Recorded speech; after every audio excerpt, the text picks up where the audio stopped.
En un país donde muchas veces se busca dar ese gran salto, hoy nos visita alguien que propone justamente lo contrario: la constancia, el hábito, la evolución continua. La organización convencional tradicional es vertical. ¿Quiénes son los que piensan en mejora? Ese 5, 10% o menos que son los que conducen. ¿Qué es lo que propone el Kaizen? El otro 90% de la organización. Están trabajando y están acumulando experiencia. Una experiencia de un nivel de detalle que no la tiene el experto que está allá arriba. Se podría orientar a la mejora, esa que intentan hacer solamente el 2, 3, 5% de los directivos. Hacer eso utilizando una metodología sistemática es lo que propone el Kaizen. Yo puedo a una persona decirle: usted tiene que hacer este trabajo, si no lo hace, va a perder el trabajo, bueno, pero no la puedo obligar a pensar, que es lo que yo necesito acá. Esto tiene mucho que ver con las actitudes, y cambiar las actitudes implica cambiar la cultura, lo cual es un desafío inmenso. Claro.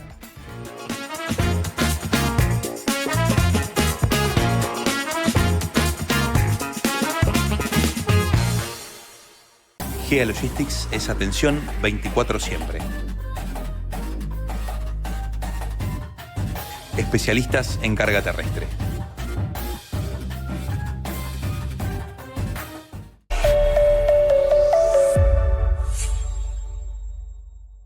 En un país donde muchas veces se busca dar ese gran salto, hoy nos visita alguien que propone justamente lo contrario: la constancia, el hábito, la evolución continua.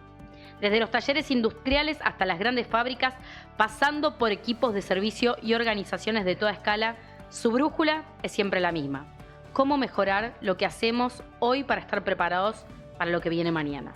Con más de 4 décadas trabajando en la intersección entre ingeniería, gestión y cultura organizacional, su mirada es tan rigurosa como práctica. Y su mensaje: cuando el cambio se convierte en rutina, la innovación se convierte en parte del ADN. Les presento al autor del libro Kaizen, más allá de la metodología, experto en mejora continua, transformación organizacional y estrategias que duran, el señor Héctor Formento. ¿Cómo andás, Héctor? Bien, muy bien. Bueno, gracias por la presentación. ¿Viste? Y por la invitación. Muy acorde, digo, a todo lo que tenemos que contar. Bueno. Que la gran pregunta es cómo, siendo ingeniero mecánico, ¿no? Sí. A interesarse por lo que es la continua filosofía de Kaizen. ¿Cómo pasaste del ingeniero mecánico a esta filosofía? ¿Qué viste que decías: algo acá está faltando? Bueno, es una pregunta interesante porque a veces la gente piensa, creo que no solo mi caso, ¿no? Pero sobre todo los casos más famosos, ¿no? Que uno ha planificado toda la carrera y ha pensado muchos años antes, ¿no? A dónde quiero ir y cómo lo voy a hacer. Bueno, eso no ocurrió para nada en mi caso.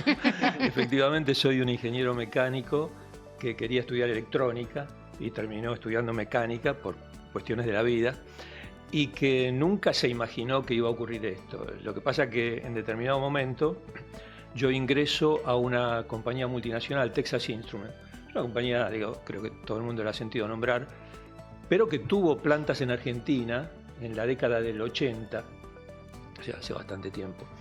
Y esa compañía, donde yo entro primero en el área de mantenimiento, bueno, después voy evolucionando, ingeniería de procesos, mantenimiento, producción, en determinado momento hace un vuelco en su estrategia y ellos deciden que van a concentrar la producción de determinados dispositivos. Estoy hablando de industria electrónica, ¿no? Se fabricaban semiconductores, circuitos integrados.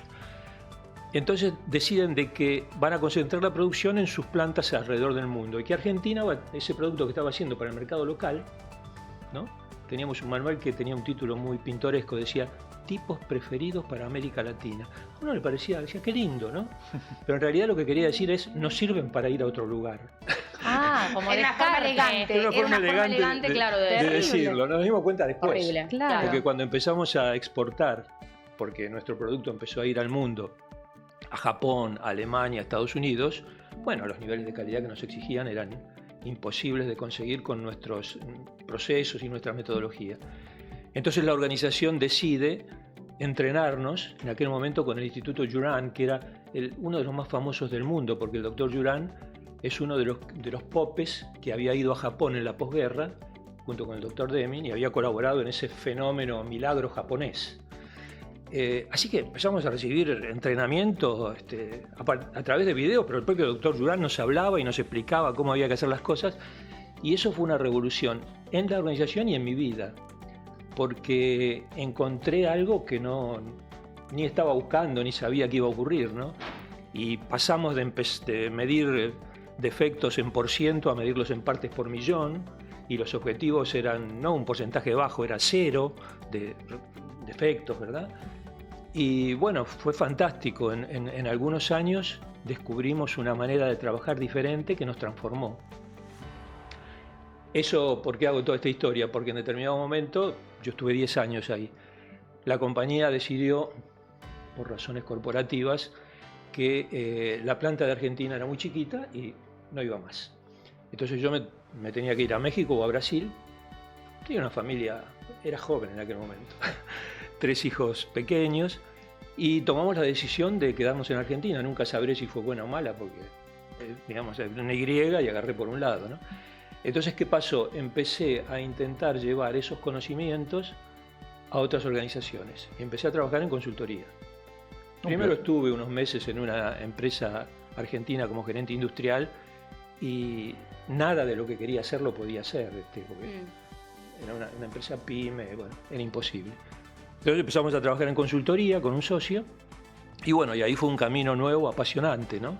Donde primero fueron empresas en Argentina, con los años empresas en Latinoamérica, y bueno, y ahí se transformó mi vida de ingeniero mecánico en algo que tiene poco que ver con la mecánica. De hecho, cuando doy charlas, o ahora estoy retirado ya como docente universitario, pero a los alumnos les decía, si me preguntan algo de mecánica, no sé nada, porque lo que uno no aplica. Claro, viraste 100% a otro rubro. Pero Claro. Héctor, para el que por ahí nos está escuchando y lo tiene que materializar, ¿cómo se materializa justamente en el trabajo por ahí cotidiano de un trabajador común por ahí, con un ejemplo que pueda ser entendible? ¿En qué cambia? ¿Qué es lo que cambia con el sistema? El cambio, digamos, si lo tenemos que describir sintéticamente y para que sea fácil de entender, es el siguiente. La organización convencional tradicional maneja un esquema jerárquico y autocrático de gestión. No lo digo como algo malo, ¿eh? Vertical. Es vertical. Uh-huh. Entonces, ¿quiénes son los que piensan en mejora? Ese 5 o 10% o menos, que son los que conducen. Vamos a cambiar producto, equipamiento, metodologías, infraestructura. Uh-huh. Así se mejora. Puede que mejore mucho. ¿Qué es lo que propone el Kaizen? El Kaizen dice, bueno, pero el otro 90% de la organización, desde un operador, un empleado administrativo, un técnico, están trabajando y están acumulando experiencia. Una experiencia de un nivel de detalle que no la tiene el experto que está allá arriba, o el directivo que está allá arriba, porque es la experiencia de alguien que está 8, 9, 10 horas haciendo una tarea. Uh-huh. Ve los detalles, los matices. Toda esa experiencia acumulada se podría orientar a la mejora y impulsar mucho más fuerte esa que intentan hacer solamente el 2, 3, 5% de los directivos. Uh-huh. Esa básicamente es la idea. Entonces, hacer eso utilizando una metodología sistemática es lo que propone el Kaizen. Ahora hay que tener un espacio laboral saludable, imagino, para que las personas que, entre grandes comillas, están en la trinchera, Sí. puedan compartir lo que ven y puedan nutrir esos cambios que bien decís de toma de decisiones de los jerárquicos. Totalmente. No sé si todos No. tienen ganas, energías o tienen el compromiso de decir quiero que la empresa mejore porque sé que si la empresa la mejor a mí me va a ir mejor. Es espectacular tu pregunta, muy buena para ir al punto. A veces lo que pasa en organizaciones, sobre todo en pequeñas y medianas, es que empezar a trabajar con estas técnicas requiere un piso de calidad de vida laboral. Es decir, si yo voy a una organización con estas ideas, tal cual vos lo acabas de describir, y resulta que los vestuarios son un desastre, el comedor no existe o es una cosa precaria donde la gente, digamos, no puede tener ese descanso de manera adecuada. Los salarios. Los salarios están por debajo de los niveles de mercado. Es imposible ahí trabajar. ¿Por qué? Por esto que decís vos, porque yo puedo a una persona decirle, usted tiene que hacer este trabajo, si no lo hace, va a perder el trabajo, bueno, mientras no consiga algo mejor va a seguir haciéndolo. pero no la puede obligar a pensar, que es lo que yo necesito acá. Claro. Esto tiene mucho que ver con las actitudes, y cambiar las actitudes implica cambiar la cultura, lo cual es un desafío inmenso, Claro. inmenso. Cambiar la cultura, ¿a qué hace referencia exactamente? Claro, ¿A qué cambio dentro de la cultura? la cultura del esquema tradicional tayloriano, nosotros lo llamamos tayloriano, digamos, administración científica, como se quiera llamar, ¿no? Que es un esquema de división del trabajo, como yo decía recién. Un pequeño grupo piensa, el otro gran grupo ejecuta. El que ejecuta no tiene que pensar, tiene que hacer lo que se le dijo que había que hacer. Para eso están los especialistas, que son los que saben. Ojo, con ese sistema, en el siglo pasado, un aumento de productividad brutal. Del artesanado a ese sistema fue maravilloso. Pero después vinieron tipos que dijeron, che, pero ¿y si estos que solamente ejecutan piensan también? ¿Qué podría pasar? ¿No? Entonces, bueno, eso implica cambiar la cultura, porque tenés que cambiar el estilo de liderazgo, las comunicaciones, tenés que crear un clima organizacional adecuado para que la gente, lo que me acaban de preguntar, para que la gente quiera participar. Claro. ¿Qué va a pasar con esas empresas que no quieran adaptarse? Yo creo que el futuro es muy complejo en ese caso, ¿no? Porque estamos viendo un mundo en evolución constante, con una dinámica que a veces nos sorprende, ¿no? Un vértigo tremendo. Entonces creo que es muy difícil competir, sobre todo si se sigue desarrollando la tendencia a mercados abiertos, ¿no? Porque en un mercado protegido de repente alguien puede, pero competir va a ser realmente muy difícil. ¿Y cuáles son los beneficios para las empresas que aplican la metodología Kaizen?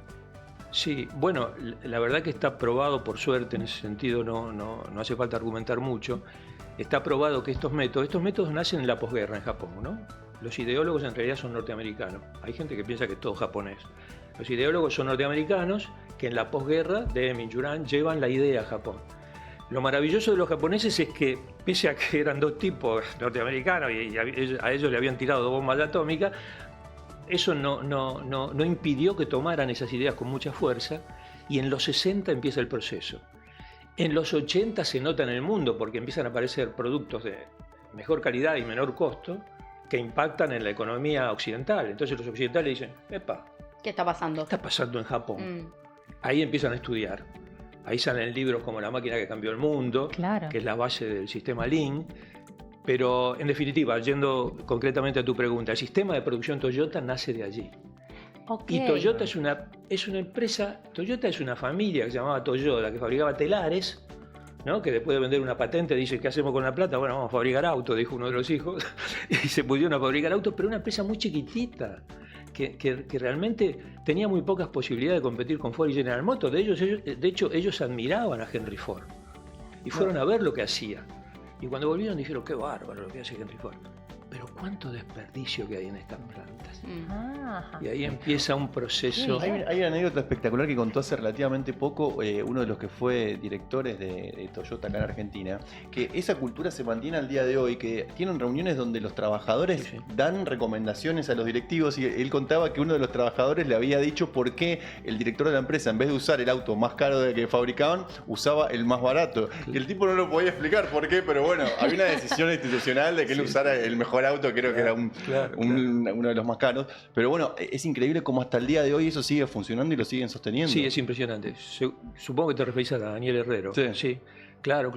Absolutamente, uno puede ir a visitarla, ¿no? Yo estuve hace poco y de hecho tuve la suerte de que el modelo que se explica en ese libro en realidad fue desarrollado con análisis de plantas exitosas, y una de ellas fue la de Toyota Zárate, ¿no? Por suerte pudimos acceder. Pero en definitiva, bueno, digamos, ellos son un ejemplo viviente. Si hoy uno va a la planta de Zárate, rompe ese paradigma o esa idea falsa que hay de que esto es solamente cosa de japoneses, porque ahí trabajan todos argentinos. De hecho, creo que, bueno, Daniel Herrero, el máximo ejecutivo, es argentino, ¿no? Y si lo puedes contar en cómo se da a ver, para que la gente lo imagine, digo, ¿se dan reuniones donde, o se le da una encuesta al operario, digo, yendo al caso de Toyota o cualquier otra empresa, digo, ¿cómo se materializa para imaginarlo? No, esto se materializa, digamos, hay 2 caminos principales. Uno son los equipos de mejora, para los japoneses son círculos de calidad.